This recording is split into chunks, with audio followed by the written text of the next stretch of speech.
Good evening once again, risk adjustment learners, operators, and thank you so much for joining us for another series of the Hills Academy Risk Adjustment Made Easy, the Medicare Advantage kind. This is the monthly Q&A for this month where we have been going and studying on risk adjustment years.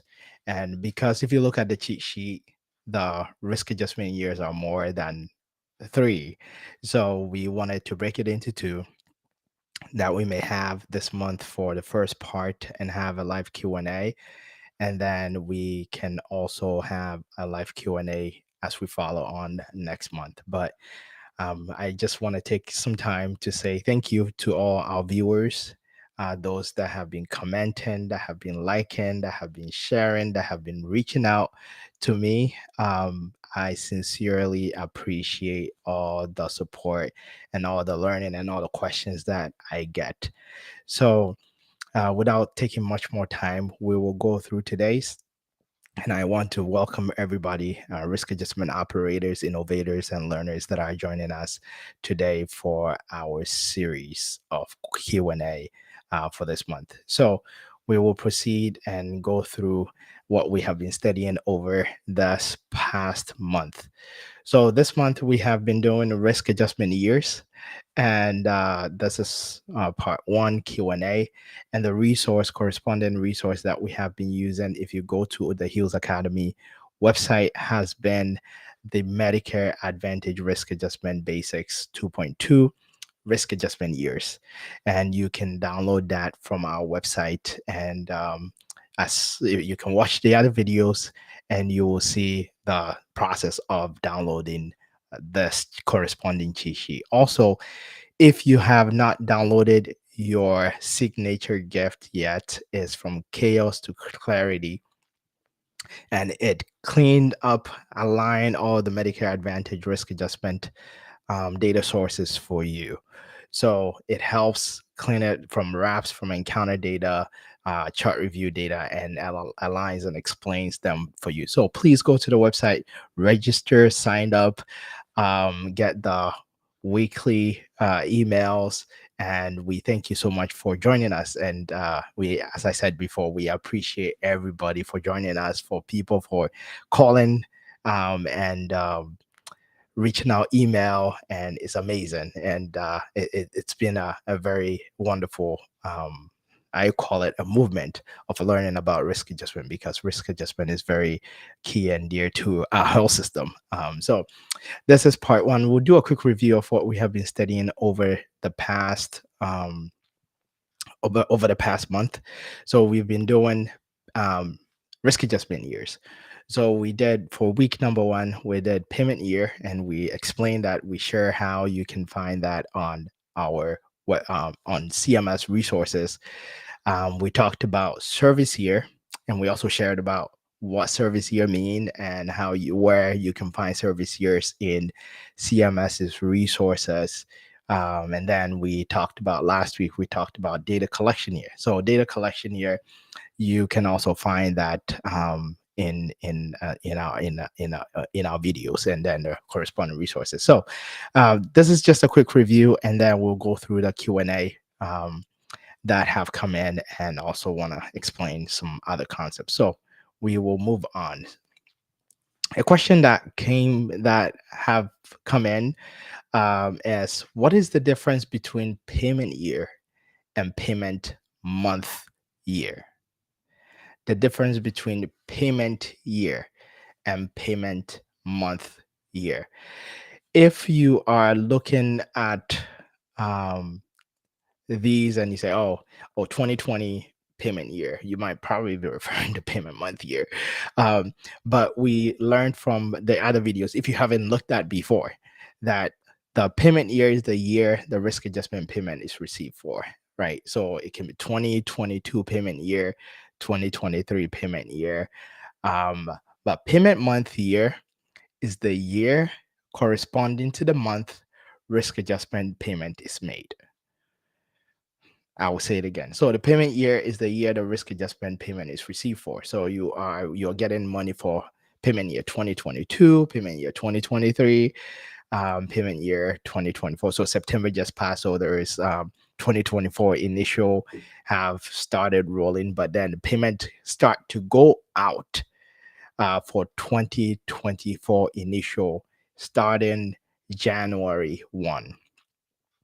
So it started in January, sorry. So starting in January. So in January, you will start getting the 20 or plans, MA plans will start getting 2024 payments, right? So the month that you receive the payment in is the payment month, and the year it is payment year, the payment month year. So January you start receiving 2024 payment, which is 2024 payment year, and you start receiving that in January 2024, which will be the month the payment actually goes out. All right, where do you see payment month year? I tried to go through some of the resources to pull out some resources that I could find, and over here as an example, we have the part C risk adjustment model output report, the model output report, the more. And in the PCOG, which is the Plan Communications User Guide, there are some report formats in there. And if you look through, you will recognize that in the PCOG, there are some payment months that are being talked about. So, for example, the run date here is 2017 0813. So 2017 0813 is the run date for this report that we are looking at, sample report that we are looking at. And I'm trying to highlight that. Um, and it is the run date is in um, 2017 0813, but the payment month that you see here is 2017 09. 2017 09. So the month, the payment is for 09 2017. So the year corresponding to the month that the payment goes out, which is over here for 2017 as well. I hope that makes sense. So the month corresponding to that. So you see the payment month and the year corresponding to it. So you see that over there in your more report. Also, the PPR, the plan payment report, also have a payment month 2019. Oh, sorry, payment month 09 2017. So the year that is corresponding to that payment month, which is 2017, is the payment month year. Is the payment month year. I hope this helps. So I will proceed. If it doesn't clarify, you may please reach out to info@thehillsacademy.com and I can clarify for you more. I hope this helps. All right. The next one question here is, can you give us an example of how these years align? Can you give us an example of how these years align? Um, over here, and this is an example that is in the more user guide, the 2021 edition, the more user guide in the 2021 edition, page number 9. There is a table in the more user guide, and that table has we'll use that for our example right now. So looking at this table, there is the model run that has the payment years, and there's the date of service years, there's the months distributed, and then there's payment months. If you look through this table, you'll recognize that there's 2020, 2020 mid-year, 2020 final. Then there are several dates. There's 2018, there's 2019, there's 2020, there's 2021. And this is what I said initially. The first question I wish I knew to ask is, what year are you talking about? What year are you talking about? Because if somebody say 2019, what are they talking about? Are they talking about payment year? Are they talking about service year? Are they talking about the month, the year corresponding to the months distributed? Is it talking about the payment month year that is going on. Like, just saying 2020 doesn't just make sense. You need to explain further. So with this table, we'll be going through with this table, we'll be going through what it means here. So um 2020 initial we see on the table correspond to the payment years, and you can see from the table 2020 initial. 2022 initial has date of service that is being used for it. It's from 7/1/2018 to 6/30/2019. This is the service year that is being talked about, right? So you see payment year, you are seeing service year that is being talked about.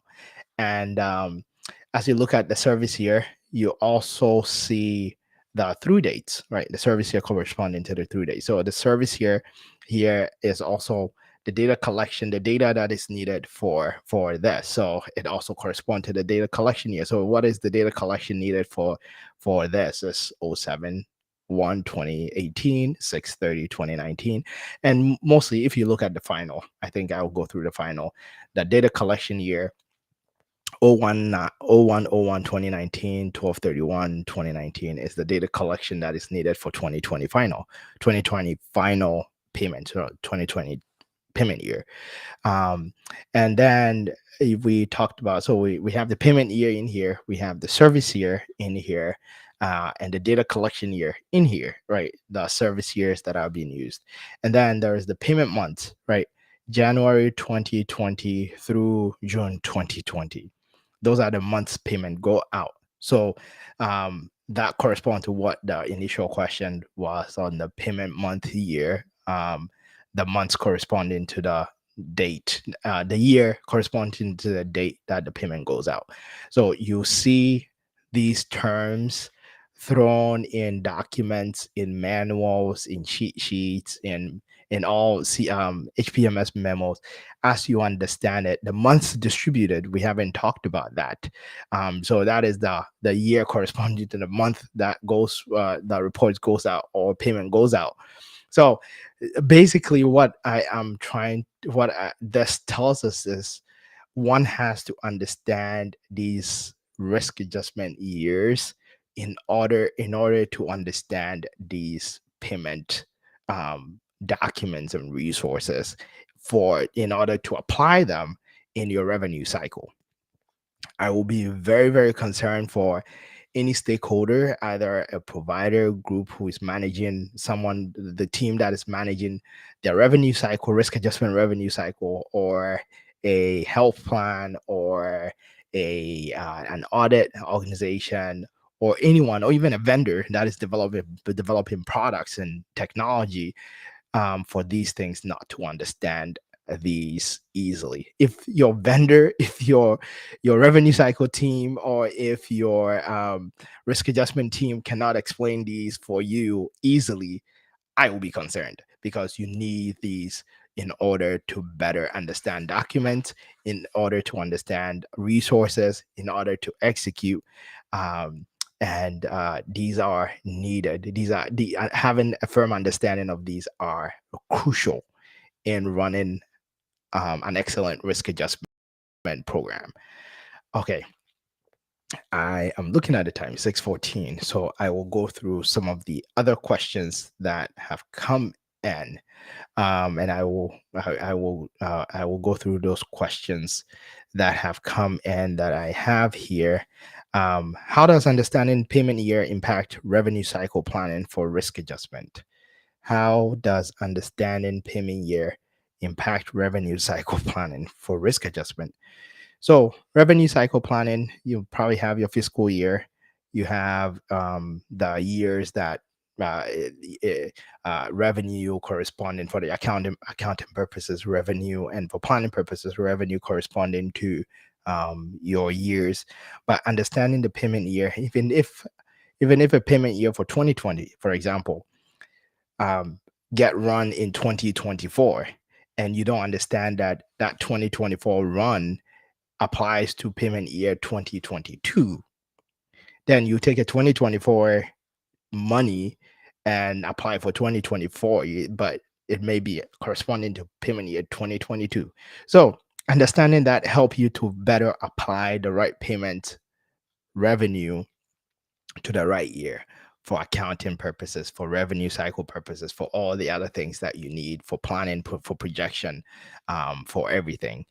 So I hope this helps in understanding the payment year and its impact on revenue cycle. The second question here that I have that was not on the slides, as I explained, could you explain how service year affect the accuracy of risk adjustment coding? Coding and submission is for data year, is for a payment year. So knowing when service happened and having the right date of service on, then sending that to CMS, applying that service year to the risk adjustment payment year that service year correspond to.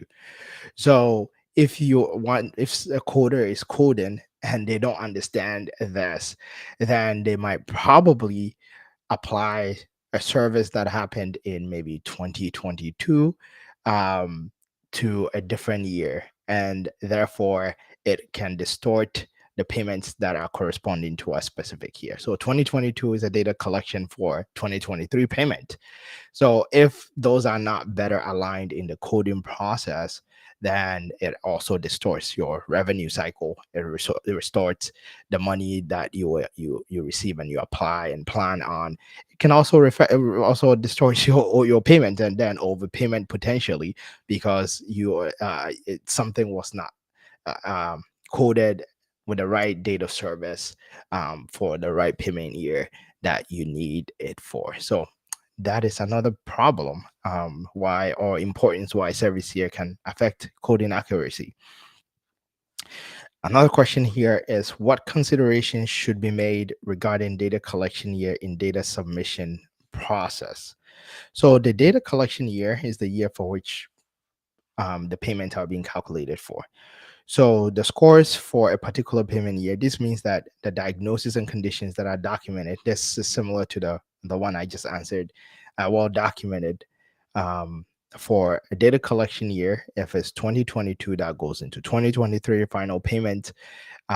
You document it well. You know where it is going, and then it also goes into the right submission with the right submission date. It affects the right payment and when that payment is. So all these years, knowing them helps with risk adjustment payment accuracies, either from a submission standpoint, from a coding standpoint, and for receiving your risk adjustment money standpoint. Um, it align in financial planning. Most of the questions here are, or how does they align with financial planning? So knowing the right data, and as I said, it's very important that your revenue cycle team, as a plan, as a provider, um, as a vendor, or as staff that are managing these resources, are managing, having oversight on vendors, have these understandings so that they can better align the right service that was done the right year to the right submission, the right payment, the right encounter data, right risk adjustment data. Um, how does data collection year relate to the timelines and accuracy of risk score calculation? I think it pretty much the same thing. If you don't understand and align them correctly, then you have to probably submit deletes and replacements and voids, and then as the years end and you're going back and reviewing, and then you're linking and on linking, and it costs a lot of money to be doing all these things. So knowing them earlier, applying them, and having oversight, if you have vendors that are helping you, technology companies that are helping you in this process, to have the right oversight on them so that they can do the right things. And it saves you money, it saves you processes, it saves you time, it saves your staff a lot of resources.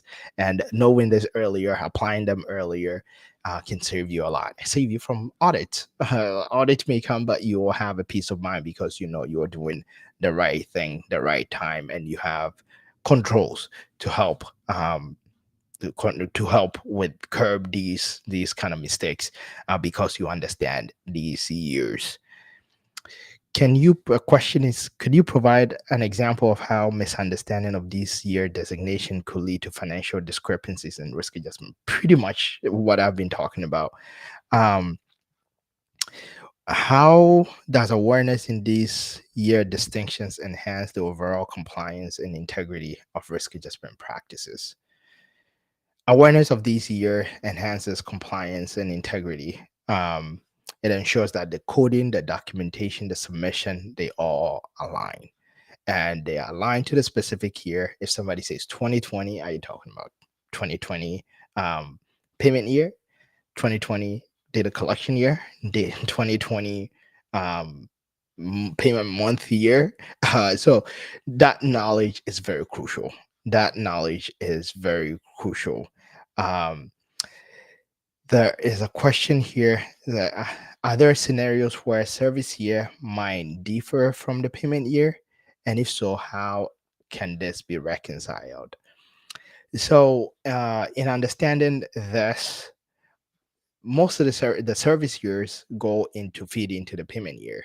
So, for example, 2022 service year will feed into the 2023 payment. So, in that case, the service year and the payment year will always differ by 1 year, right? The 20, and I'm talking about final payment here. So there are initial and mid-year, which we'll go through some of these later.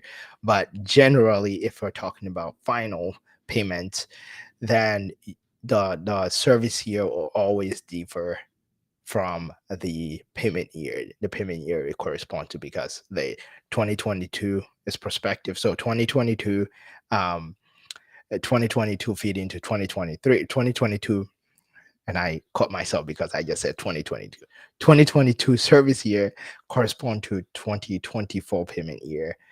2023, no, sorry, I think I said it wrong. 2022 service year correspond to 2023 payment year. 2023 service year goes into 2024 payment year. 2024 service year, 2025 payment year. And ideal, generally, that is how it runs. So knowing that is helpful. I think I have explained it. So service year will differ from the payment year. Um, a question here: in case of overlapping services, how the service year determined for risk adjustment purposes? So the service year is with the through date. So if for risk adjustment purposes, and you can look at other the CMS documents, using the through dates. If CMS is using through dates per the documents that are risk adjustment documents that are online, then whichever the through date is for that overlapping is what goes in. So what is on the through date is what actually makes it. So in that case, the through date is what is being used as for risk adjustment purposes. Um, so these are the questions that we wanted to talk about this month. That's part one of the risk adjustment years that have come in, and I want to thank you for joining us. If you're joining us live, or if you will be watching these video afterwards, thank you for being here and watching and supporting, and we hope that you are enlightened and your questions have been answered. If not, please don't hesitate to reach out to me at info at the heels academy dot com. TheHeals Academy, the heels academy.com. So thank you again, and we will catch you next week. If you haven't subscribed, please go ahead, subscribe, like, share, and download our amazing gift that we have for our audience. And thank you again, and you have a good evening, and have a good rest of your week. We will catch you next week. Bye bye.